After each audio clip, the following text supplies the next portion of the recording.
Welcome to Game of Roses. This is PaceCase. This is BachelorClues, and it brings me great pleasure to say this is our breakdown of Grant Ellis's Bachelor Season 29, Night 1. The game is back. And what a game it was. Clues? I can't believe we're back. I know. I can't I'm either. so happy. I am too. It's amongst all the great things that have been happening in my life the last couple of weeks. Look, we all Just one of them. need some distractions, and this was a perfect one. I absolutely loved tonight. I think we have seen slightly better Night 1 play. I'm thinking about Hannah Sluss specifically in the history of our beloved I game. feel like I watched Hannah Sluss play tonight. God, I know. Allie Joe. It looks just like Hannah Sluss. But it is strange. It's eerie. Like, is this her sister? Maybe. They would have said. Is it Hannah Sluss? Just changed your name and put on a New Jersey accent. What happened to the funk? We don't know. It's not Hannah Sluss, but I would be remiss if I didn't mention that today's episode is brought to you by Topo Chico Tangerine and Ginger Extract.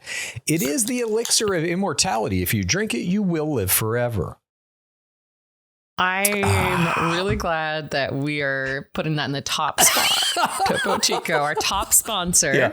Eventually, we may actually get paid for that SpawnCon. Right now, it's a labor of love. But thank you for joining us, everybody. Before we jump into this breakdown, this recap of an absolutely fantastic Night 1, we have to tell you, Delightful. we are doing watch parties, live watch parties, where you can watch every episode of this season of The Bachelor with us at 33 Taps in Silver Lake at 8 p.m. when The Bachelor airs. So please join us for that. They're super fun.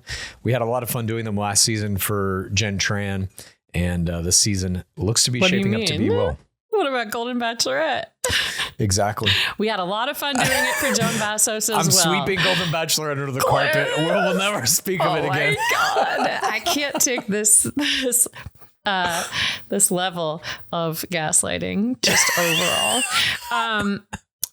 Okay. You all, we also have, for the very first time, our Game of Rosé wine is available to order if you join our Patreon, and February 4th will be the day that it drops, and it will eventually go wide if there is any product left. Patreon.com/Game of Roses. It's the perfect complement to Topo Chico Tangerine and Ginger Extract, the elixir of life. Get your Game of Rosé. Not pictured yet. But it will be soon. All right. PaceCase, let's jump into this. This is an historic moment.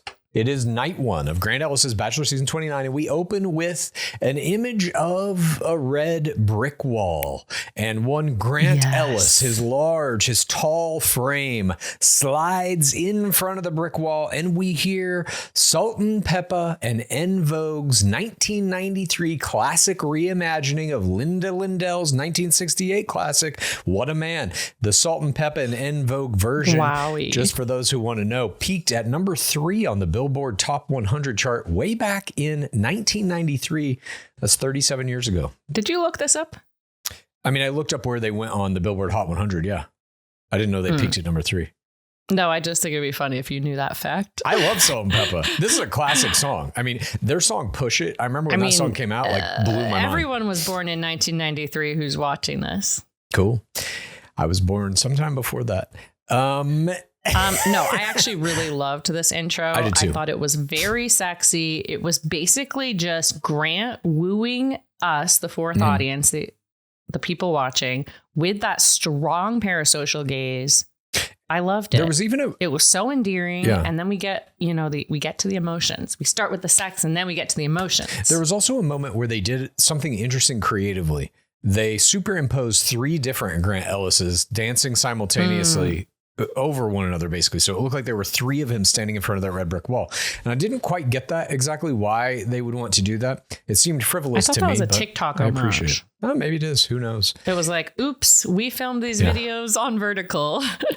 Nonetheless, we get then Grant giving us his first ITM. I'm Grant. I'm 30. I live in Houston, and I'm your next bachelor. And we are in. A new season is underway. He's telling us he can't wait to meet his future wife. We see him playing basketball. He's telling us that is his first love. The round ball. He scores a basket. He does score a basket. He tells us it would be funny if they showed him he's just terrible at it. Keeps trying. Yeah. Tries to slam dunk, bricks it, bounces off the rim. He tells us he played in junior high school, college, professionally, and it taught him a lot of lessons about life. Then we see him in a tuxedo. He's on a rooftop catching roses. Then we get some drone shots of his hometown, Houston, and he pulls up to his mom's house in his signature Ferrari. Did you know he drove a Ferrari? Was that? I knew that he was like a car guy. I knew he had a bunch of pictures of himself in front of cars. Yep. Which, I mean, maybe if I were into cars, that would do it for me. But on the dating apps, whenever I see people posing in front of their cars, it was an ick for me. When I was on the app, I had many pictures posing in front of my Prius. Just like straight on, just dead eyes. Yeah, just complete dead eyes. Taking a picture with clues is always interesting. I forget. It's like long enough passes between each time that like I forget. And then I'm shocked by the faces that you're doing. Here, you know why? They're wild. I think personally, it's a bit of the tism. I don't know what to do. When the camera is turned on me, I literally don't know how to look human. And so I try my best and it never works out. My apologies. So. Okay, Musk. I'm not as bad as him. Jesus Christ, please. I think I've learned to. Sorry. Yeah, Guess what day we're recording this? I've learned to mimic the human facial expression array better than he has, I think. Thank you very much. You do so well. Who also does really well is Renee, Grant's mom. She's a Dark Lord Vanessa Lachey type because she asked Grant when those babies are coming. We meet his bachelorette-worthy sister, Taylor, and they are kind of attacking on like a numbers attack to Grant. How are you going to date 30 women at once? And he just says, I don't even know what he says, but it wins me over. Be compassionate. Yeah. Da-da-da. He's going to treat each of them as individuals, he says. And then we have something horrible happen. I know. Grandmother Corinne. This happened before. Did it? Remember? No. Don't you remember? Wait, was it Dark Lord Pound? No. I don't remember who it was, but they met a grandma and did a dance with them. I want to say it was called Mima or something. And spun them around. And then after the final rose, it was... So this must have been very recent, obviously, that his grandmother passed because we saw an in memoriam card at the very end of the episode for her. So we got to see her here, though. She was part of the document. She gets his first impression rose. Technically gets the FIM. Yeah, technically gets a FIM. And a love level 4, first in the game. Unreal. Absolutely dominant. The best night one player maybe we've ever seen. A love level 4 and the FIM on night one. Never seen it. You just don't see that. Not even Sluice. Yeah, she didn't even get a level before. Grant ITMs that he wants to be married and be a dad, and he's learned from his parents' divorce a lot. So we know that that's going to be kind of a positioning against what he learned as a child. He meets then his father in the park, and Grant's ITMing that his dad is getting through a 30-year struggle with addiction. And they have this conversation where his dad says, I'm proud of you and how you're dealing with this. And his dad ITMs that it's surreal to know that Grant is the bachelor. And so we know that his parents and his family are going to play a big part throughout this entire season. We're obviously going to see all these people again at his hometown or at his final 2 dates when the family will come in and meet the finalists. It seems like we're seeing his dad right before the final rose ceremony. It really does. He said in 20 minutes. Yeah, they've. I don't know if his dad comes back or what is going on, but yeah, he seems like a main character of the season. Grant ITMs. Can you imagine if your son became the bachelor, Skabuli? Yeah, I could imagine that. Would you be so proud? Absolutely.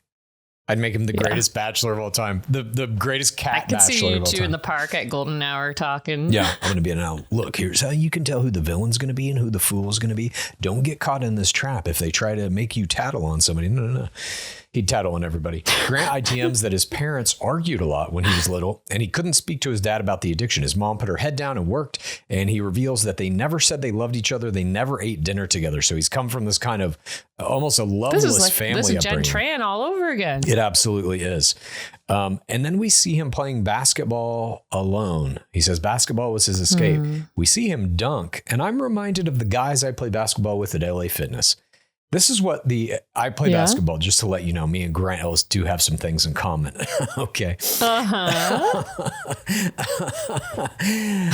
LA Fitness, it's like this where I play. There are guys like me who are middle-aged dudes just out there trying to get a little cardio.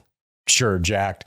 Then there are real old guys who can barely stand and walk. Then there are little kids, like 10 to 15 years old. Then there are about always, for whatever reason, 2 or 3 guys who are just out of college or maybe just out of the NBA that can dunk, run 100 miles an hour, never miss a shot. And you're always playing against those guys on a team with like an 80-year-old man and a 10-year-old kid. Yeah. Interesting. Yeah, it's a wild LA Fitness. Seems like a real, I love all the different generations hanging out together and, building community. It's hard to see Grant like this. And we really emphasize the lone wolf thing. We haven't seen the tattoo yet, but we're gonna get a whole close up of it later in this season with a detailed explanation of it. I can't wait for that. By the way, his father tells him, that he's going to be a better father than him. And he doesn't want to be lonely anymore. We get tears. Unbelievable. I'm like, the tear play. Have we ever seen a Bachelor use this much tear play before? Not this early. I feel like no. Definitely not this early. Immediately out of the gate in his kind of promo package of why he's the Bachelor and who his family is, he's crying. That's wild. I don't know that we've seen something from a Bachelor that soon, but I don't think so. This season. I'm so excited. I am too. It's fantastic. We see him, then he puts on his Bachelor shirt. He gets into a limo as he assures us all that there will be some laughs and some fun tonight. He snaps his fingers in the back of the limo in a little dance as he arrives at Bachelor Mansion to meet the Dark Lord himself. Jesse Palmer emerges from the shadows, wielding his dark powers over Villa de la Vina, the location at which many souls will be claimed on this night. They greet one another by the fountain. The fountain, PaceCase, that you and I have knelt at. Prayed at. Knelt at? We put wishing coins in there. We did. I threw a lot of coins in that fountain. Got a lot of wishes. We see when Grant emerges from the limo, our intro to this Bachelor. There is someone driving the limo, and it's a lady. And she has long silver hair, probably my length silver hair. And I don't know how long it takes them to film this. I don't know if she was just jumping in every shot, but I'm pretty sure she is the limo driver for every single limo. And that's why she was my Jorge Moreno, bystander of the week. She wasn't mine, but mine was a driver. We'll get to that a little bit later. Grant tells DLP that he's looking for a kind soul that's looking for somebody serious who knows what they want. We see some of the women getting ready. They're riding in the back of the limo. They're cheersing with their champagne. DLP then helps Grant get his nerves out. He grabs his belt and Grant starts dancing a little. And it seems like DLP said, I'm going to help you. I'll do whatever you need. Grant starts dancing and DLP just stands there like a statue. He will not indulge DLP says, this. I'm not wiggling. Exactly. I won't Dark do Lords it. don't wiggle. Well, some of them do. Maybe he's just trying to let Grant shine. You ever see Dark Lord Nick Lachey in that TikTok video of him on stage in a 98 Degrees reunion concert? That man wiggles. DLP tells him the first limo's pulling up. Good luck and let the journey begin. The first limo arrives. Yes. The players inside are screaming Grant's name, how handsome he is. He waves to them. 2 feet emerge from the limo. And the first portion is ended. Now, let me just ask you this. How did you think this first portion was? Back into The Bachelor. I thought it was excellent. I was wondering whether they were going to start with, the emotional tag. I kind of think it worked. I do too. And it felt like we really got to know Grant. It felt like we got to know his family a little bit. I thought it was really good. I did too. Yeah. I thought it was very well constructed, and I agree with everything you're saying. We got to know him emotionally. We got to know kind of the family history, what he's looking for, how he's going to be as a bachelor, and that basketball is a big part of it. I like that. I thought it was well put together, and it was like a good kind of like, okay, we're back and here we go. And they waste no time. Portion 2 immediately begins with one shot of the full moon and then boom, your first limo exit. It is our alpha, Rose Somke, 27, registered nurse from Chicago. She tells him that he's tall and handsome, and she says it's going to be a long night, and she has something to ask him. Can I be the first one to ask you, will you accept this rose? And she indicates herself. He says, yes, any day. Hug, see you inside. Standy. This is a standy. He says, I like Miss Rose. And we get our second limo exit. It's Lytia. She Kringles our bachelor a bedazzled basketball. I loved this. It was so beautiful. Was it a Kringle? But I also feel like you can't bounce it. Yeah, that's what I would have done if I was him. Just immediately start dribbling it, shatter. Yeah, smash. She didn't give it to him, though. She took it inside with her. Oh, she did? Yeah. I just have it as a prop standy. All right. Interesting. Because she says, if you bring the skill, I'll bring the sparkle. She had a little written line to go with it. She also got our first intro package where we see her with a horse, which was almost my creature of the week, but it wasn't. She items having a big Mormon family, and her religion is guiding her. So we know we're going to get some good Christian Mormon play coming from her. Talks about how she was born in Hawaii. And then 3 months after she was born, her dad passed away in a car accident. That is her loaded PTC. Then we go to limo exit. By the way, those first two contenders.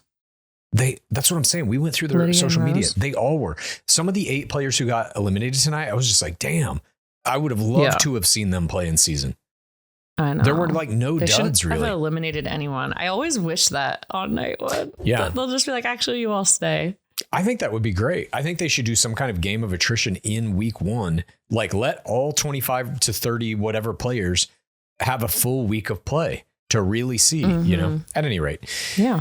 Our third limo exit is Janae Squires Horton, 28 account coordinator from Colorado Springs, Colorado. She comes out and throws chalk into the air like LeBron. And she says, just like you, basketball is my first love. I hope we can be each other's last loves. But before she goes inside, she wants to help him get his pregame jitters off. And they throw chalk together in the style of King LeBron James. And I did not know this was a LeBron James reference. I thought it was like a sports reference. So, I did think, here's what I would do with the chalk. Okay. Pour it in a mound right at the base of the limo. Mm-hmm. And then you run your fingers through it, gladiator style, rub them together. And then you go, are you not entertained? I see. I would have made some kind of Chalk Chapel reference personally. But this is a prop. Who am I? Cover PTC yourself in chalk. Yeah. Kansian? Yeah. You come out come out covered in chalk, and then walk up to him and be like, "Excuse me, my mother just died. I'll be back a little bit later." You leave. Oh my you God. Come back. I'll be back later. Then your mini date is you bring him out to a giant tree that you've planted where 200 of your closest friends are surrounding it, and you say, "Now do you know who I am?" Yes, Chalk Chapel. No, you go, you rip out a plant from the Bachelor Mansion by its roots. You say, I'm planting this tree in honor of Chalk Chapel. By the way, Chalk Chapel is the ring winner of Golden Bachelorette, in case anyone is coming to us without having watched that season. And many of you might be. I'm sure that's not possible, but... Anyways, this is a prop standee. It takes 2. She's got the prop of the chalk. It's a standee because she says that she wants to get the pregame jitters off. She has pre-scripted this little line and event, and then she needs him to obviously do it with her. That's the It Takes 2. Next up, Parisa. Well, Shifta. Next up, we have Parisa. Limo exit number 4, who just does a blandy. Oh, heartbreaking. Boring. Next up is number 5, Carolina Quijano, 28, public relations producer from Guaynabo, Puerto Rico. Sorry, I may be butchering that. She emerges saying, "Que rico," and "Hola, Grant, ¿cómo estás?" And he says, "Muy bien, Y2." And they speak a little Spanish to one another. She gets an intro package talking about how she lived in Puerto Rico until she was a teenager. And we see her throw a ball to a dog. She wants to find somebody who gets to know her. Makes a joke about her last boyfriend being a DJ, which I thought was funny. Hilarious. And she asked for a moment of silence for that, which is great. And then, I mean, I think so. Carolina is the one, right, in the trailer who is saying, like, I guess I'm the villain, right? I don't know. I try to I don't know. Ghost protocol that so that I'm not making. Yeah, I know. Okay, sorry. You know what I mean? But she is giving Courtney Robertson to me. Fun villain. There's a lot of that fun villain energy going around this season. But she comes back and she basically keeps speaking to him in Spanish and immediately gets a full edit for this. They put full edit music under it. They make her subtitles run up the screen like credits to Star Wars, essentially implying that she's saying way too much. And Grant even ITMs that he doesn't know what she said. This was a power aloha. In my opinion. Power aloha. Yeah. Interesting. Yeah. I did like that it sets up his joke, which maybe is the reason they did it, where he's just like, "See." I laughed. Yep. Next up, we get our first Grandy. It's Hannah Ann Sluss. No, it's Allie Joe driving this white car with a heart-shaped pizza delivery. And I'm going to call this a Grandy Kringle because she gives him the pizza.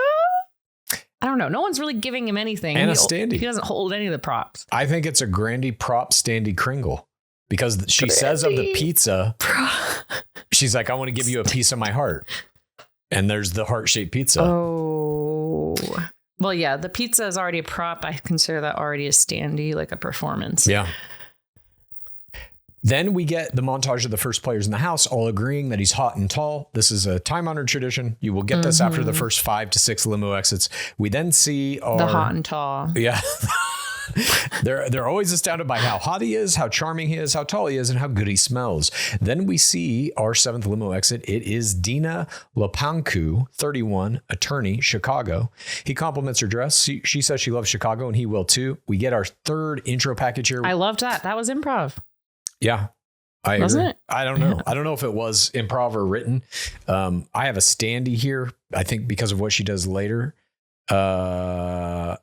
When she's like, "People say I have beautiful hands, and I want you to know I'm a size 6 ring." That was a pre-scripted line. Oh yeah. I just have standee. Yep. Is that what you had? Yeah.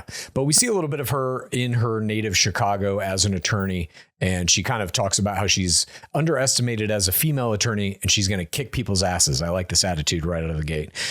Then we have. And she's got the lucky number of siblings. She's one of 11. Is Vial one of 11 or is he one of 12? Oh. I don't know. I'll have to research this. It was 11. It might be. I can't believe you don't know this. I know. Oh my God. My Are apologies. you estranged? I think he has. Yeah. Am I estranged with Nick Vial? Yes. I think that's been the case for a very long time since birth. Since birth.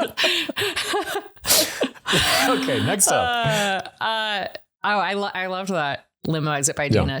They were focusing on her a lot. I feel like she's going far. We see then Radhika. Radhika, she has the best eye aperture play of anyone. She does this little Bollywood dance.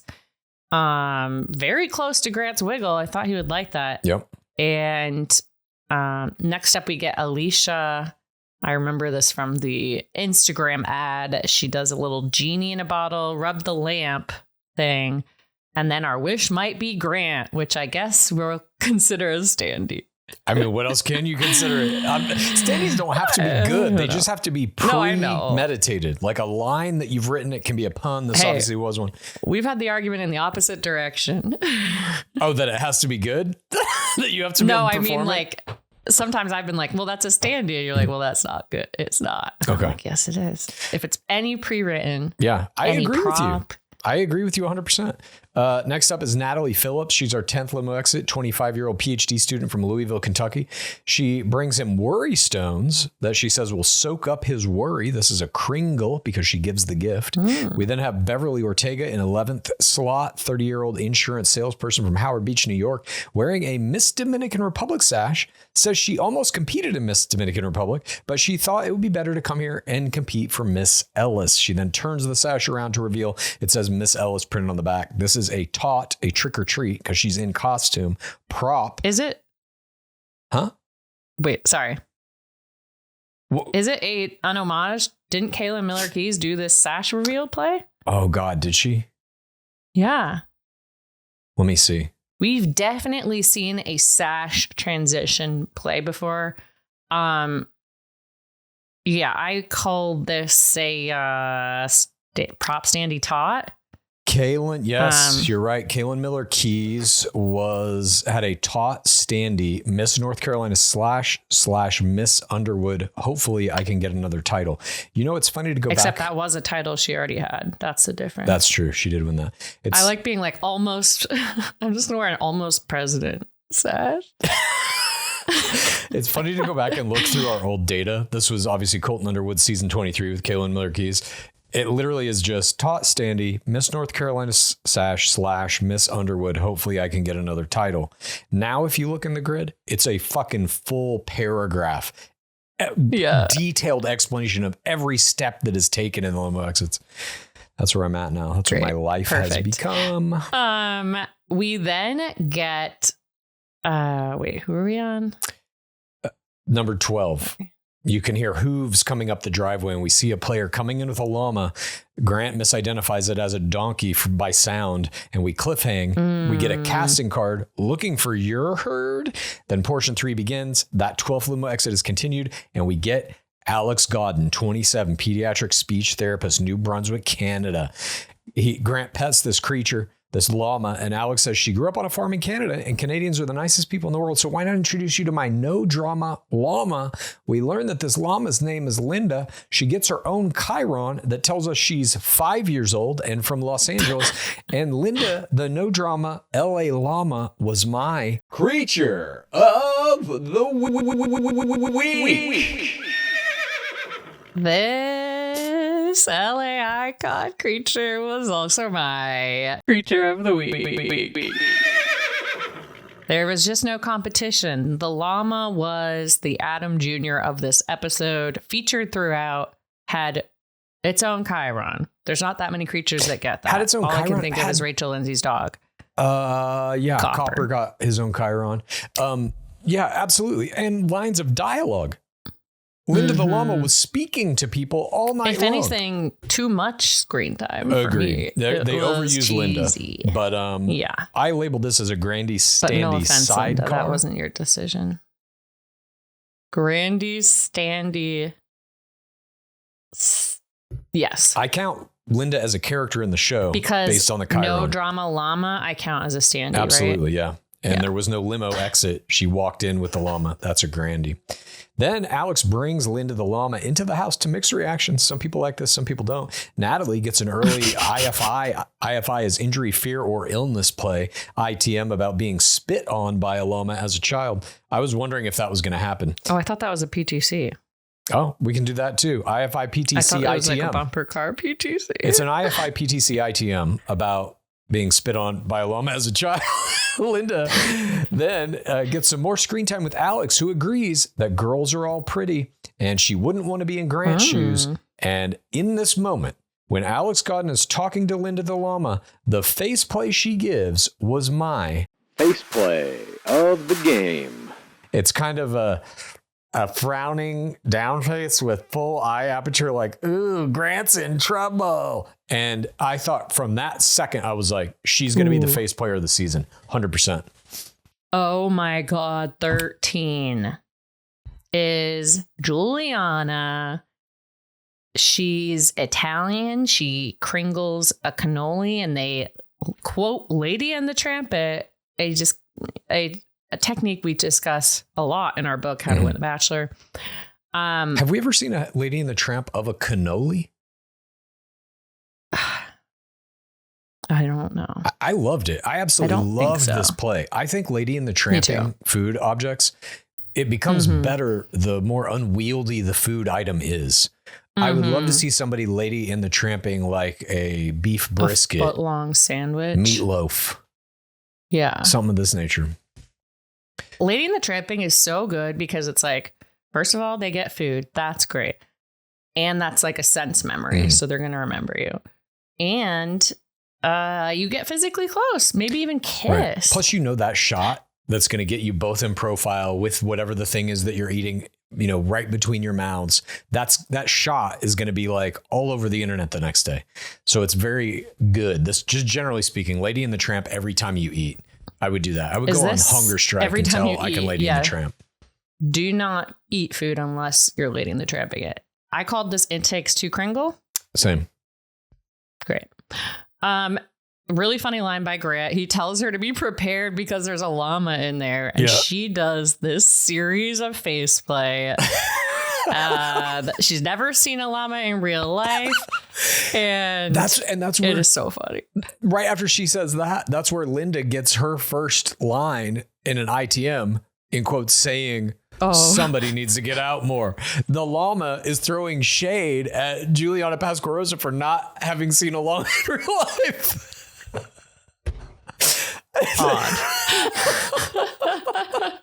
It's like the producers are sitting there. It's just classic Bachelor. I don't know. I'm like that. They did Sally's suitcase. I feel like had lines. Yeah. It's wild to me that it's like to do that. It's giving Juliana Pasquarosa like a little bit of a fool edit, saying that, oh, well, it's her fault. She should get out more. They're using Linda the llama to kind of like cast doubt on players to some degree, or put in your mind that player is less serious than any of the others. I don't know if that will be true in season, but it is at least tonight. Number 14 is Chloe Costello, a model from New York, New York. She comes out in a red dress and red sparkly shoes. She says she's originally from Kansas, so she wore her ruby slippers to remind her that there's no place like home. This is a taut standee, trick or treat standee. She also gets an intro package where we see her in New York as a model. We see her modeling, and she says she had a choice when she moved to New York to lose 100 pounds or something, she said, and become a size 30 pounds and become a size 0, or to be a plus size model. And she's proud of her plus size modeling career. She likes that Grant's tall. We get a lot of people talking about how tall he is. Back at the mansion, then they're excited. They love his long bones. They do. This is just something that everyone knows. Women be loving long bones. People love long bones. Do you think men like tall women as well? Yeah. No? I don't know. Sure. Well, I mean, yes, it's happened for me a lot. Next we get 15, Bailey Brown. She arrives, lots of energy. We get this intro package. She's in social media management, and she is from Atlanta, and she's ready to slay. She makes him take a bunch of photos of her. I loved this. This to me was like how far we've come as a nation. We have gone from Brennan Rice and Piper James being kicked off the beach for even uttering the word Instagram to now a player comes in and says, I'm on my phone 24/7. Here, Grant, let's take some selfies. I don't know what that phone is. If that's a prop phone, I don't think it's her phone. They're not letting her keep her phone. I think it must be like a producer's phone. She brings it into the room to show people. Yeah, and they continue taking selfies all night long. Her whole identity is about social media. And it seems, at least, I don't think they're setting her up for a fool edit with this. It seems that they are fully embracing the idea that you can make a living in social media. Yeah. It felt a little fool edit to me. Interesting. It didn't to me. I don't know. I could be wrong about this. I feel just like, there's something a little bit. I feel like they cast her to be a front runner, and maybe he's not into her as much as they thought he would be, but they're going to keep her around. She definitely seems like a producer pick. Yep. That isn't she Coco Gauff's friend? Or sister of Coco Gauff's friend? I think so. I'm having trouble remembering. Well, then she's definitely there to stay. We then see Oh, and she gets this intro package. She has her little dog in a pink dress. Yeah. Any other week, pink dress dog. I know. You would have been my creature. We then get a great Grandy that I don't think we've ever seen before. Am I right? A giant cardboard head? I don't think we have. To my knowledge, no. This might have been my favorite limo exit. I just thought it was so funny. Yeah. And I was like, oh, I've never seen that before. It was super weird. I don't know whose idea it was. I can't imagine. This is it either. Serafina, though. Yeah. She comes in with this giant cardboard Grant face. It's obscuring her entire body as she's walking up the mansion driveway. So big, in fact, that obviously it could not be put in a limo. That is why she is walking up the driveway. That's why it becomes a Grandy, and obviously a prop standy as well, because she puts it aside and says, I'm going to be your biggest cheerleader, but I'm going to make sure that doesn't give you a big head. She comes into the house. Everybody reacts to the head. Then we see kind of some quick pops here. We get Kaylee Henrik. I hope we see that head throughout the whole season, just peeking. Please, it's in the fantasy suite with them. There's something that always, I don't know. It's like, it's still novel for me. I just love it. At my bachelorette party, my friends made me a bunch of Jake heads. I loved it. Well, it's so funny. And then you always think there's a person. I mean, if Serafina makes it far, I think if she's the ring winner, we're going to see that head again at the After the Final Rose. Maybe it pops up in the season. They've already shot that. So right now, that head is in Women Tell All. Yeah, or to Women Tell All. Right now, that head is in a prop warehouse at Warner Brothers. I need it. What do I have to do to get the head? Please tell me how to get the Grant head that was used on night one. I need that for my museum, my Bachelor museum. My museum needs it. Yeah. Next up, we got Kylie, who does a little salsa. It takes two. Quick pops. I'm worried for all of these players. Yeah. Ella. Blandy. Rebecca. Blandy. She got a standee. Oh. She says, I don't think it's fair to in? you to look for your wife in a room that I'm not in. That's a written line for sure. Christina Smith, 26-year-old marketing director from Fargo, North Dakota. Her grandpa taught her that if you take care of things, they last. And she's going to lead with that throughout the journey. I guess that's a standee. It's premeditated. No, is it? Yeah. It's premeditated. Okay. It's more than just fine. Like, you're right. Here's my name and meet you inside. The 21st limo exit is Niecy Baxter, 32, pediatrician from Blythewood, South Carolina, wearing a doctor's coat.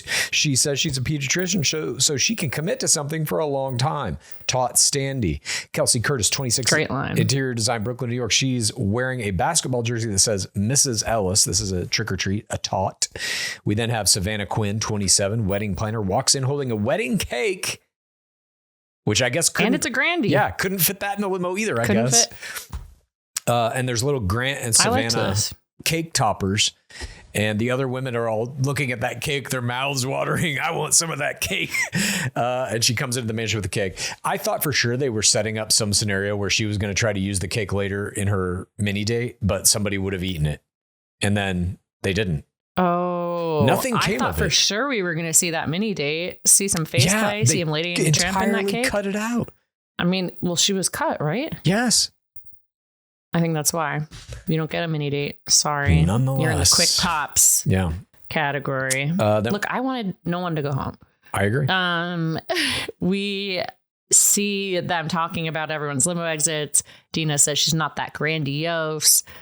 And then we cut to Devin. No, it's Vicky. Yeah, I called this shit. I said when we were looking at her Instagram, she's going to be too much for Grant. I was 100% right.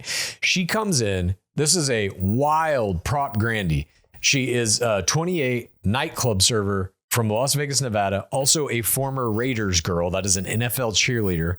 Drives in the back of a pink Cadillac, holding a sign over her head that says Viva Las Vicky. And the unnamed driver of this pink Cadillac in what was my favorite limo exit entrance was my Jorge Moreno.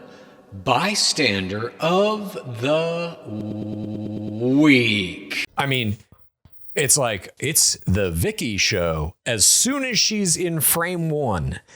And I think they are going to keep her around I don't think she'll get a hometown, but I think she's going to make it to like round of 6 because she's going to be fabulous on group dates. Fabulous. I loved this limo exit. I don't think it beat the face for me. I don't know.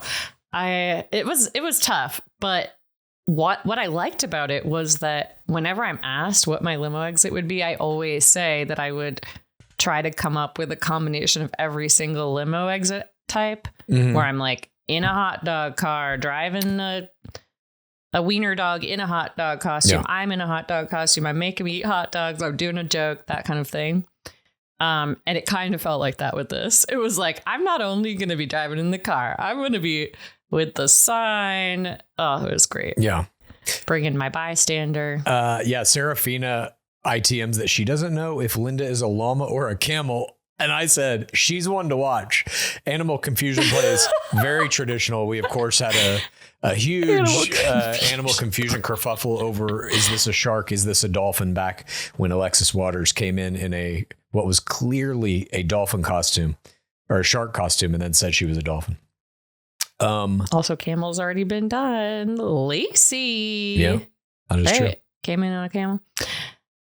And then we get our final limo exit. This one was fun. The Omega, Zoe McGrady, 27 tech engineer and model, New York. She comes out of the limo with a t-shirt gun and shoots one into the trees above Grant's head. It falls down on him and he unfolds it. And we see it's a shirt with their faces. So the producers have made all of this for her. Mm-hmm. And she says they'll make a great power couple. They need some merch and she wants to throw some to their fans. So then she and Grant take turns on this t-shirt cannon, firing the shirts over the house to the backyard where other players are forced to sit by producers so that they get maximum effect out of this t-shirt gun. This is a Kringle. Yeah, grab them. You shoot this gun until you get it in the pool. Keep shooting. Keep shooting. Sit here and let the shirts rain down on your heads. They launch a salvo of shirts at all these other players in the backyard. This is a Kringle prop standee. It takes two. It is a quattro combo. I don't know if we've seen one of those before. And it produces another top when Chloe puts it on. It is. Over her dress. And then we come into the house. This. Actually, this might have been my favorite limo exit. Well, Chloe wearing one of these shirts, essentially promoting the idea that Zoe and Grant are the couple to watch, was my error of the game. What in the hell are you doing? What in the hell are you doing? What do you mean she is being fun? No. You never, ever want to promote the idea that you are not going to end up with this person, even if it's in jest, even if it's just, oh, it's a funny t-shirt. Haha. Nope. You're lost. You're done. You've already given up the idea. Chloe is lost. She lost the game. She's already given up on the idea that it's her. She has accepted in this moment, at least symbolically, that Zoe has a better chance of ending up with him than she does. Absolutely. This is a second audience play of friendship. It's like, hey, we're not in competition. I'm supporting your thing. Mm-hmm. I would say I liked it. We'll see. I would say like you could go pick up the t-shirt cannon and fire it yourself. That's kind of a friendship play. Mm-hmm. I would never wear another player's face on a t-shirt with the guy I'm trying to end up with, ostensibly, at least in the context of the game. She's then standing out. No one else is in a t-shirt.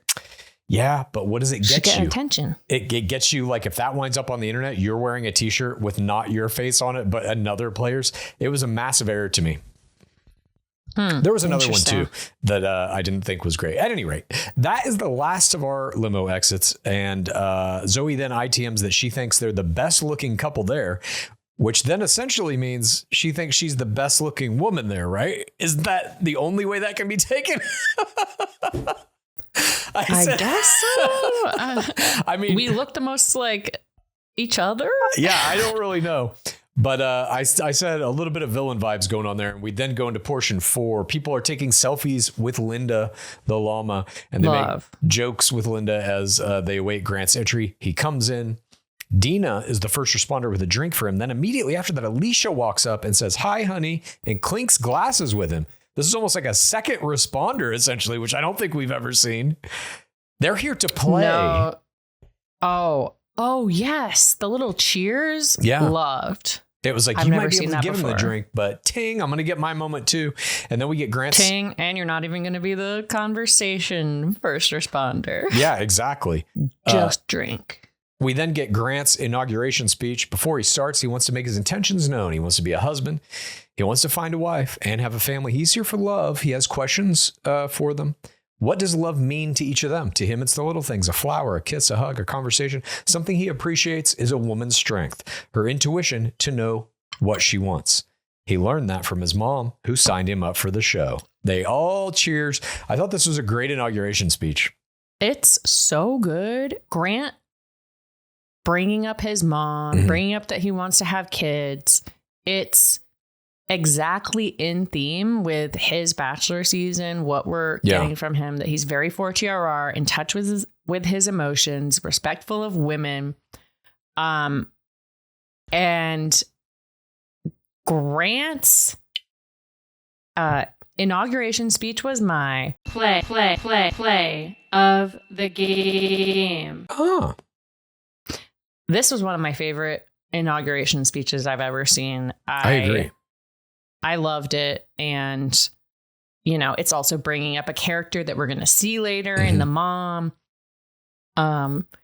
We know instantly that this man is into family, and then we're going to see way more family play. I thought it was amazing. I agree totally. And then we see, it was not my play of the game though. We then see Bailey immediately stands up. "Can I steal you?" And Bailey gets our conversation first responder. And we see this one-on-one time with Bailey. She opens up with a "How you doing?" He counters with a "How you doing?" And then she asks how he likes her bob hairdo. He loves it. And she says, "I got one to match you." And she gives him a little wiglet. And he puts it on a wiglet. His head. I never heard that term. I think it's a term. I don't know. Might be manufacturing that term. That's hilarious. But he puts it on. He engages with this. And they start taking selfies with the wiglet. And she does quick 10 fun facts. She's like, "I have siblings. I will travel anywhere and I will move." Then they take a bunch of selfies. I love the "I will move." Yeah, right out the gate. So important. So important. Yeah. Invalidates any location I attack. will never leave my lands because my horse's corpse is what? In honor of Bailey's wiglet that was play, Faith on Golden Bachelor. I'm gonna do something real quick. Uh-oh. He's getting his wiglet. In honor of Bailey's wiglet play, I'm gonna put on a wiglet of my own. This is my Nick Vial wiglet. I don't think I have it on right, but it's beautiful. Wow. I don't think it actually can't be wrong. Each way is perfect. It's like your hairline comes halfway down your forehead. Yeah. That's beautiful. This is like how Nick Vial's hair is, right? Oh, yeah, Something that's not like bangs. this. Yeah. You just put a bowl over a man's head and you just snip around. I don't know how much Bailey's wiglet costs. This one cost me $5.99 from Jeffrey Bezos. Sent it to me personally. That's a steal. Yeah, thank you. Then we get... Hold on, I need to go change my vote. I think it's too late for that. Shoot. So then we have Parisa get some one-on-one time. We get an intro package here with a little bit, and we see her rock collection, a bunch of crystals. She's very into that, and she ITMs that dating in Michigan is not going well. She has a cat named Sunny who needs a dad. She wants to break the stereotype of the crazy cat lady, and on the one-on-one... Almost my creature. I know, almost. But I mean, Linda the Llama is like, you can't beat that. Sunny has gone missing. My orange cat. Mm-hmm. He's not my cat. He's the Shire's cat that I live in, and he probably found a better home. Maybe it's Parisa. Could be. Was that the same cat? We don't know. On this one-on-one time, she says, "Same with Squirrelius. They're together." Look, I didn't want to get into what consciousness is, but I think all things are basically one thing. You will be reunited with Sunny. I will be reunited with Squirrelius. We will see these creatures once again. Okay. On this, hold on, what? I liked the PowerPoint mini date, by the way. Oh, fuck. Cute. You know what? This was another error. I thought it was bad. I thought the PowerPoint mini date was bad because it was there was too much shit in it. Like, I don't think the idea of a PowerPoint is bad. It can be very funny. But too long. Yeah, it was too long. And like, he even was looking at Here's my note on it. Yeah. It should have been about her. It shouldn't have been. I agree. These weird AI photos of them. Yes, of her pregnant and shit. He even was like, "How did you make these pictures?" I can tell you how. Midjourney. Clues made those pictures. Yeah, I might as well have. Like, I can tell the aesthetic very easily. She is. You're like, I would have done a much better job. Absolutely. I would have made a video. I would have used Kling and made full video of me getting pregnant and Grant in the delivery room, us going to the baby wiggling in the tummy appointments. Yeah. I would have made a video of Grant in the SUV waiting on me at my pediatrician appointment. And he could be complaining like Ari Lyondike that men are being discriminated against. God. That's a deep cut. I was like, is he talking about Lyondike? That's a deep cut. If you know, you know. That's a if deep you know, cut. You're just me and maybe a few lovely, wonderful other people. That's for the core 20. Sunny approved this message.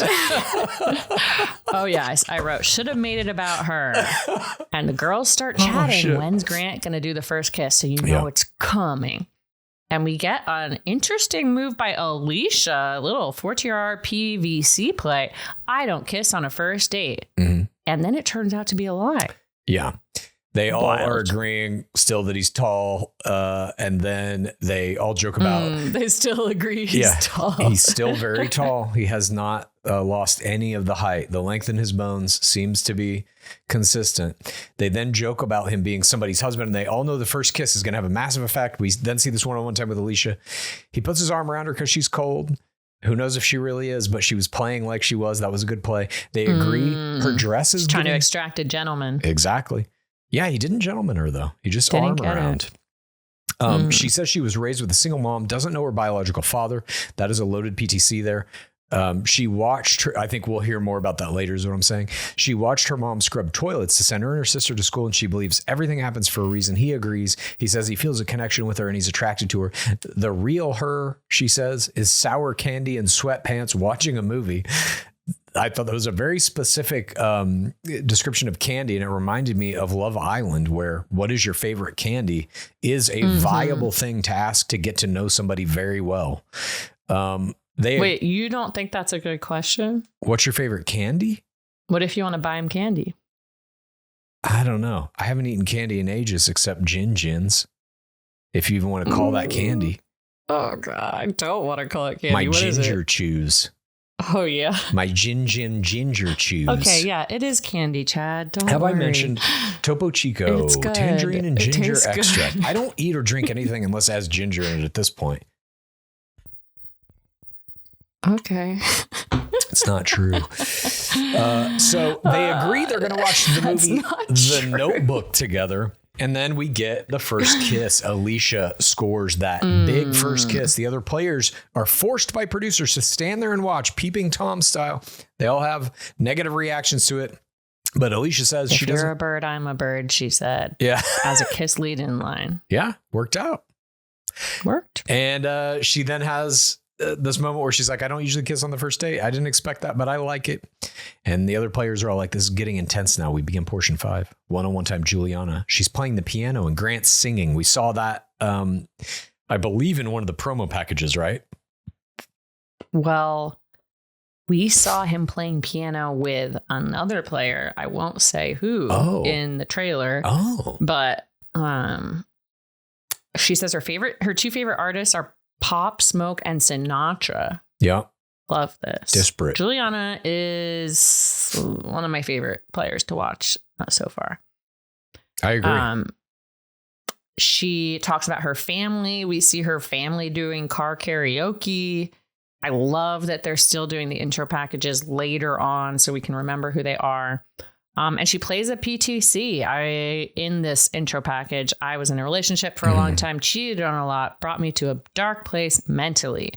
Never want to go back there again. It broke me and my family picked me up. Produces tears. Yeah. Good job. This was pretty well done on her part. And then she says she's happy and bubbly because of the love she got from her family during that time. She's ready to find her own love, motivated, and he's ready, and also a family guy.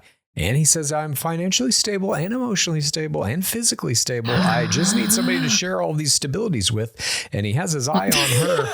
And then she gets a kiss. She ITMs that he is literally her husband. Not yet. Calm down.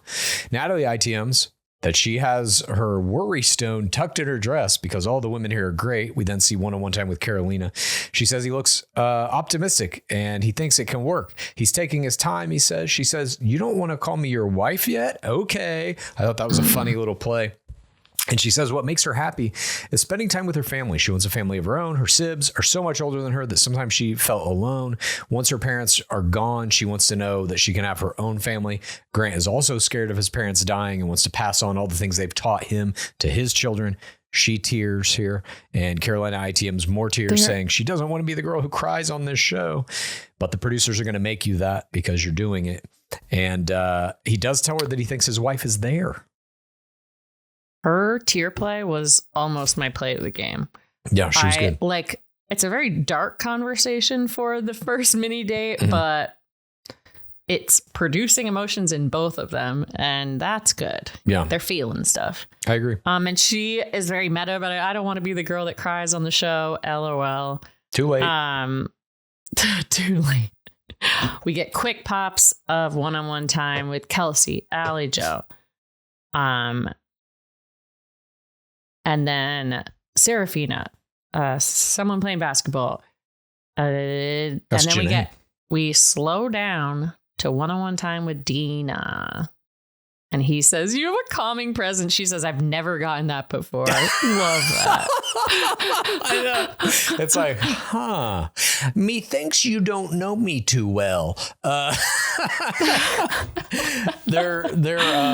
We see this one time with Dina, and the women in the house don't think there's going to be any drama. They're all like, everything's great. We're all getting along. Everything's perfect. Then a mystery limo pulls up and a woman gets out. This is our night one curveball. They all think that they're respecting each other's time, but this new player walks in just marching through the house, and they're like, who is this? And then we see Grant see her. Oh my God. And we go into portion 6. Poor Dina is interrupted by the mystery woman. The mystery woman steals Grant from Dina. The other women think that this might be his ex, but they don't know. I wrote, this must be his sister, obviously. Somebody says she walked in vagina first on a mission. I thought that was a great line. Love that line. But it's played off face. First walking. Yeah, I don't know who said it. Grant then addresses the group, telling them that this lady is somebody he looks up to. Her opinion matters a lot. This is my sister. They all cheer. Oh. Now, they didn't. No wig play. No wig play. Like Charity's brother. Exactly. They didn't make her dress up. They didn't make her do bartending duties all night long to try and like secretly trick the players into saying something bad about Grant. She just gets to come in and, I guess, vagina first, say, I'm Grant's sister. Vagina first, she gets to just scare the shit out of the women for like 30 seconds. Yeah. And then interrogate them, which I love. Yeah. We saw in the early seasons, they would bring the families in. They would bring friends in to like interview the people and stuff. And I love that. The friends lived in the fucking house with them. Oh, yeah. For like days. They would wake up and have breakfast with them and then be like, okay, now let's interview you all and see who we get to pick to go on a date. It was fucking wild. They should have done that. Those early Bachelor seasons, if you can get your hands on them, oh, God damn. If you can get your hands on them. They're sweet. They're sweet juice. I mean, they had the one where, didn't Byron Velvick like live in the same house, or he lived across the lawn? He lived on the property. Yeah. He lived in like the guest house of this mansion, and women would sneak out in the night to go have sex with him? Engage with him. I don't know if they had sex or not. interacted with him. I'll say that much. You don't want to make any fast judgments, Chloe. Another deep cut. So all of these players love that his sister is there. She whips out a bunch of funny pictures, or she has DLP come in. He emerges from the darkness holding these printed out images of Grant as a little baby and stuff. And his sister says that she used to dress him up like he was her little doll. All the players love this. She's like, but in seriousness, he is here to find love, and he hasn't been honest with you. He's not here to get engaged. Everybody's like, what? He's here for more than that. He's here to find a wife and soulmate. And I was like, huh? It's all the same. Is he going to get married on the show? Yeah. Or STFU? Exactly. Sounds like still an engagement to me. Yeah, I agree. But his sister hangs around, and all these players are asking questions about Grant. She explains that he had a serious ex of 7 years on and off, and he does have some things that could be improved. He could be better with the organization. He needs a woman's touch, she says.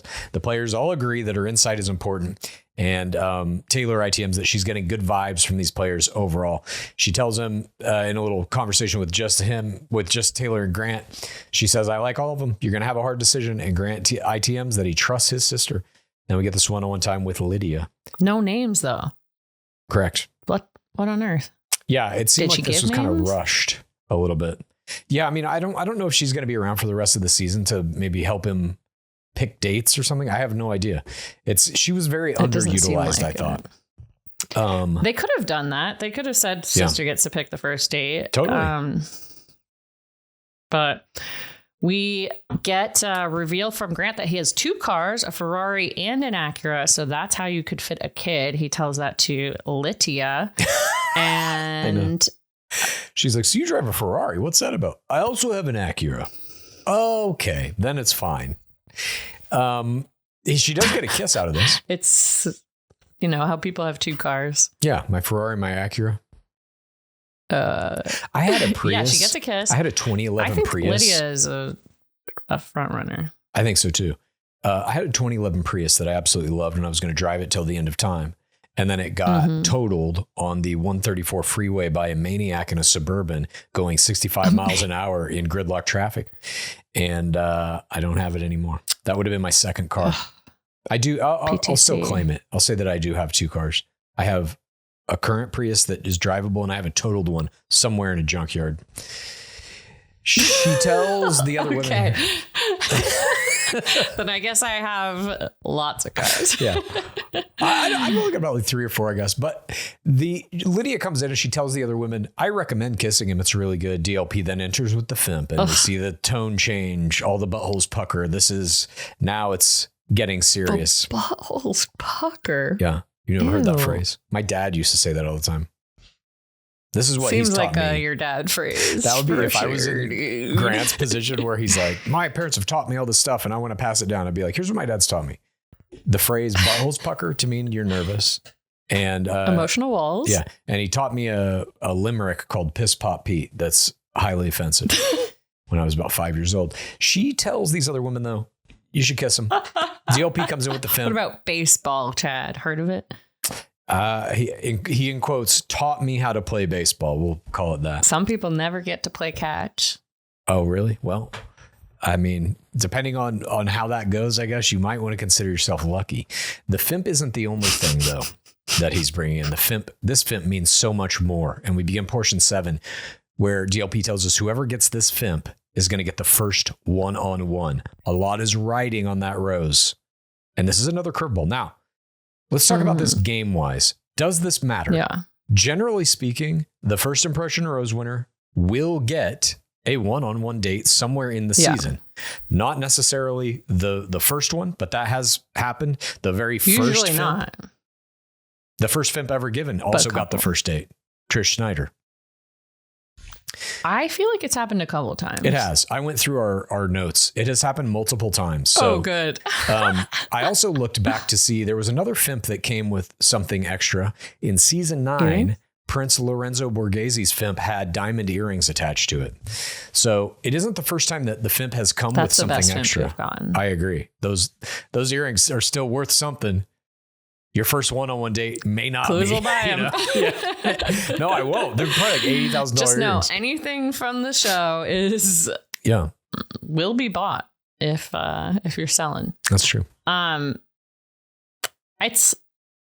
It's interesting. Look, it tells me that they are still trying. Yeah, they didn't like how the card worked with when the woman lit it on fire. Yeah, Leah. But it's just not it's kind of a false victory because what? Get it? The first one-on-one can be meaningful. You should get 2 roses. You're clear for the next rose ceremony as well. Or you should get to eliminate another player. That'd be interesting. Or it's like, and this rose comes with something special. That would be interesting. Whoever wins it will be the next bachelorette. That would be interesting. People are fighting for that shit. I do think they do try to put the Fimp on next bachelorette possibilities often. Yeah. We then get one-on-one time with Alex, and they talk about Linda. She says that he likes that they're opposite because how she talks all the time. And she says, well, if I dated someone like me, I'd end up in a camel with $5 in the desert. Love this. That was hilarious. They talk about how she teaches kids. She says she'll teach him French. Her partner has to at least try to learn French. Je suis fatiguée. She does a little card thing with him. And she says, usually I charge for little kids to teach them, but I'll bill you. Works like a charm. Kiss. And he calls her Al in his ITM. I was like, Ringlander? Well, this kiss lead-in line that was written in French, so very premeditated, and printed out on cards that she took into the mini date. Again, all of this planned, premeditated, and executed perfectly was my play of the game. She is coming to destroy people. If you are sitting in your hotel room and you're thinking to yourself, okay, I want to have a mini date, the producers have to help you orchestrate that, obviously. We saw like Janae, for example, was playing basketball with him out in the driveway, shooting the baskets. She needs these things manufactured. She is writing in this thing, I usually get paid, but you can pay me in a kiss. She already can visualize what's going to happen on night 1, and she makes it all happen exactly as she visualized it. It is perfect play. And obviously we saw what happened as a result of this one-on-one time. I want to say we've seen it before. What's that? In card form. Aloha mini date card form, kiss lead in. Really? I think we've seen it before. Shit. Maybe it's an homage. We've seen the cards a lot. Yeah. I want to say JoJo did it. Love this. I mean, she's the one to beat. I mean, obviously, for sure, she gets the Fimp. And right after, she gets a kiss outro line. Oh, a French kiss. Yeah. The turtles are starting to worry. These other kisses may be kisses, but I'm getting the good kiss. Tip of the cap. Powerful. One-on-one time with Beverly. Says, I feel a spark. Love level 1. Quick pop with Christina. You're great. Quick pop with Chloe. Oh, he glows Chloe. Yeah. That was interesting. I agree. It was. I was like, A couple people dance with him. Cut to quick pop of Rebecca one-on-one time. We get Vicky performing a steal with the sparklers. That's what I'm saying. If she's in the frame, it's fucking wild. And I know that's her job. She's bottle service in Vegas. So this is literally what she does for a living. But she's walking with 2 bottles of champagne, sparklers, having fun. I just think she's going to be absolutely wild on group dates. And I can't fucking wait. Oh, definitely. To show, they don't show very many steals. There's only maybe 2 in this episode, and 1 is from the sister. So it's almost setting her up for kind of a villainy thing. And someone says it's Hunger Games are getting kisses. Interesting. I don't know who it was. I don't either. One-on-one time. Oh, also, it's funny to me. I guess we've had bottle girls on the show before, but after the competing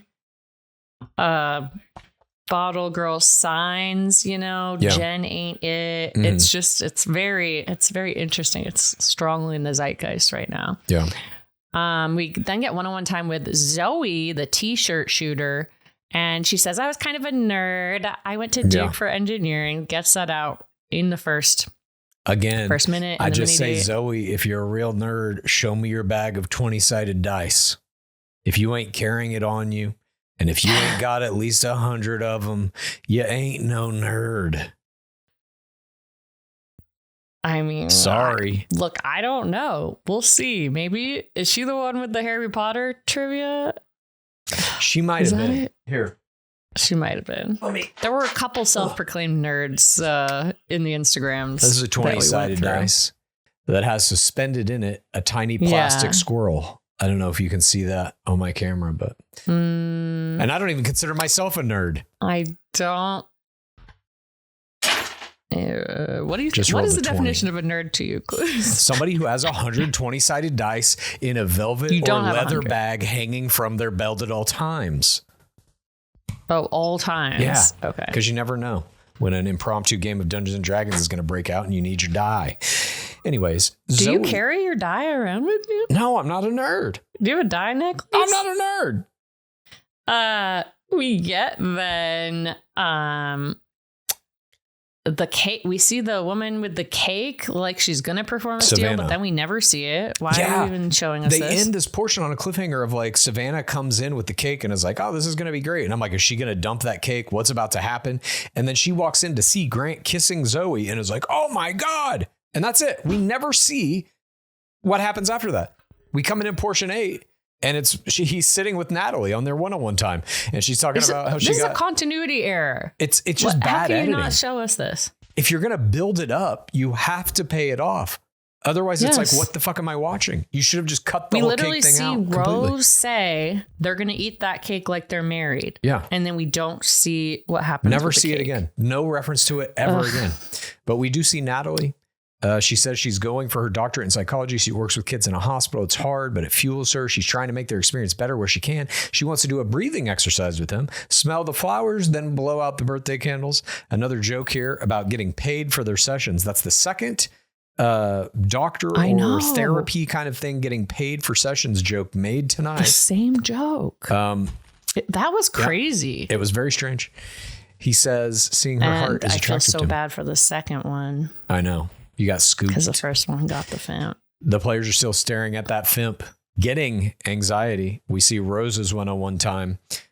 She brings him clay and they make art that she says is going to manifest what they want their experience to be. And they make these, in quotes, rings out of clay while they're wearing blindfolds, or she is, and he takes his off. She describes it as a ghost moment. I love this mini date. It was pretty good. It's, we've seen elements of this. We've seen blindfolds, we've seen clay, but together it was so fun. And it was just, it ends up getting her the kiss. Yeah. I think she's definitely like top 4 and a contender for crown. I think she's going to go far as well. We do get a dual love level 1 here. He says, I like you a lot. And she says, I like you a lot too. They then reveal these clay rings and he makes a joke about how shitty hers is and calls it an ankle monitor, which I thought was funny. Hilarious. And then Grant comes in, swipes up that Fimp, looks at all the women sitting there around it, and then leaves. Don't sit in the Fimp room. The Fimp recipient is never in the room. They need to get those shots of him walking the grounds and having all the players nervously look like, oh my God, is he coming to me? And he never does. Don't go to the Fimp room. If you're sitting in the room with the Fimp, leave the room with the Fimp. Go to a room without a Fimp. That's the room you want to be in. Be in a room where there is no Fimp. I keep waiting for them to change this, but they don't. I know. He never does it. Instead, it goes to Alex. She gets the Fimp. She gets a kiss. Congratulations. No Drama Llama. History is made. Sealed the deal. She won the first Fimp that comes with the first one-on-one. That will be remembered. And if this season is successful, mark me words, they will do this again. By successful, I mean ratings-wise, which I think it will be. portion 9. I think it will be too. But it's not the first time, Clues, What? that the Fimp has met the first one-on-one. Are you sure? No. I tried to find it. I couldn't find it. Okay, if you looked, then the only attachment to a Fimp I could find was the earrings. And there are other seasons where the person who wins the Fimp also gets the first one-on-one, but they were not like overtly connected. No Dark Lord made that proclamation upon delivering the Fimp upon Golden Tray to Sacred Table. Look, you to my are knowledge. The one that knows. I could be wrong. Knowledge. If anybody out there has information to the contrary, please DM me because I am curious about this. Let us know. I just have a hint of a feeling, but I'm not sure. Yeah, I did too, and that's why I like went back this game mechanic. Why not? Because otherwise, the Fimp doesn't mean anything. They always give the Fimp right before the rose ceremony anyway. They're not but they should say like what the one-on-one date is or something. You know, it's like you're gonna get the first one-on-one, and it's the pretty woman date, something like that. You know. I like that because some of those one-on-ones fucking suck.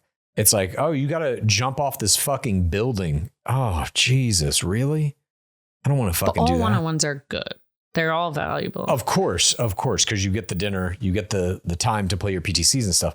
I'm just saying, not all one-on-ones are equal. There are some that are way better than others. And if they made that clear that like you're going to get one of the good ones, maybe a different story. I don't know. Nonetheless, we get a fun ITM from I think it's Bailey. She says who's left is all the heavy hitters. Did you hear this? Yeah, that was in the middle of the rose ceremony. We begin this rose ceremony with Grant coming out, and he gives a little speech. Tonight was wonderful. Met so many beautiful women, but this is hard. Going to take a lot of emotion and feelings, and I'm going to have to let some people down. I'm trying to find my person. This was a very standard kind of night one pre-rose ceremony speech. Like, I'm sorry if I have to do this to you, but that's the game. And we see our rose ceremony. First flower goes to Lydia, then Rose, then Zoe, Ella, Allie Jo, Natalie, Juliana, Vicky. Then Bailey gets this ITM where she's like, I'm looking around at who's left and they're all heavy hitters. That's open gameplay speech. And also twice in this episode. My line of the episode. I love that line as well. Twice in this episode, people said, let the games begin. There's a lot of open gameplay speech. They're letting it come through now, which I think is good. We continue the final rose ceremony with Carolina, Bailey, Dina, Chloe, Rebecca, Serafina, Alicia. DLP emerges in portion 10 for the final rose tonight. He does deliver a dark touch to the lower middle back of the very tall Grant Ellis.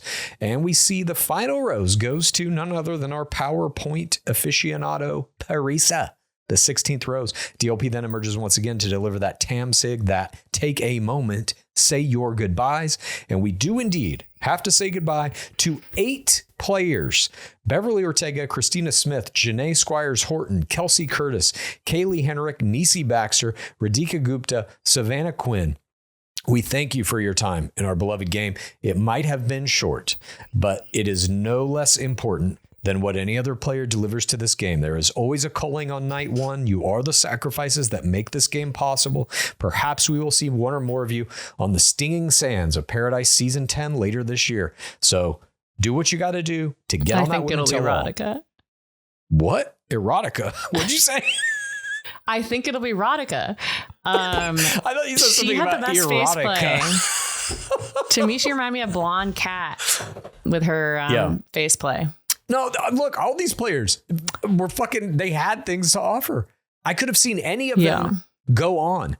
It's just a matter of like the math. There is going to be a night one culling. Roughly a third of the players are cut night one every season. That's just how it works. Luck of the draw in some cases. We do get some exit speeches here. Janae gives tears. Christina gives tears. Kaylee gives tears. And even says the little girl, Kylie, would be so proud. She's happy for the women. And she says Grant's a very lucky guy. Very similar to my hit song, Goodbye, which you can listen to on Spotify right now under Chad K. It's an anthem very similar to the players Topo who Chico. Sponsored by Topo Chico, tangerine and ginger extract. It's an anthem to the players who get kicked off and they have to say their goodbyes. Anyways, it's on Spotify. Check it out. Goodbye by Chad K. Just the initial. Those it's that so remain. good. By the way, this reminds me that when Juliana came in and saw the llama, it was my Pace play of the game. Okay. Whoops. No problem. Who remains? Those that remain do cheers to falling in love. Then we see DLP taking Linda down the driveway to her bedtime, and we see some shots from this coming season. Horseback rides, kisses, yachts, dune buggies. Grant's checking the boxes. Cinderella can take a back seat. Grant plays a song. Fireworks, emotional guys, bungee jumping, excitement for being engaged. Horseback rides, too good to be true. Nervous breakdowns, tears, steals, fights, rivalries, lies, a deceitful woman, more fights. Someone is crazy evil. There's backstabbing. Somebody's doing somebody dirty. People are hyperventilating. Someone's shattering, they say. We see some castles. Grant's greatest fears of being alone might come true. We see the lone wolf tattoo. Grant produces tears. Dad gives advice. Shots from drones. Grant's excited to propose. He wants to put the lone wolf days behind him. He doesn't know who he wants to give his ring to. He has an hour to make the decision, and he's scared he's going to make the wrong one. DLP needs to know who he's going to propose to. Grant doesn't know. They end on this in memoriam card of Grant's grandmother, Corinne Russell. This season looks insane. Who was your MVP of tonight, PaceCase? For her entrance, for your play of the game, for absolutely demolishing everyone, Alex was my MVP. Yes, Alex was also my MVP. For all the reasons you mentioned, I think tonight she was the standout player. Nobody came close to what she was doing in terms of preparedness, execution, and outcome. You just didn't see anybody come close. Alicia did pretty well. Yeah. I thought Rose did pretty well. There's some natural players in here else? who you can Vitia? tell are just like doing what comes natural.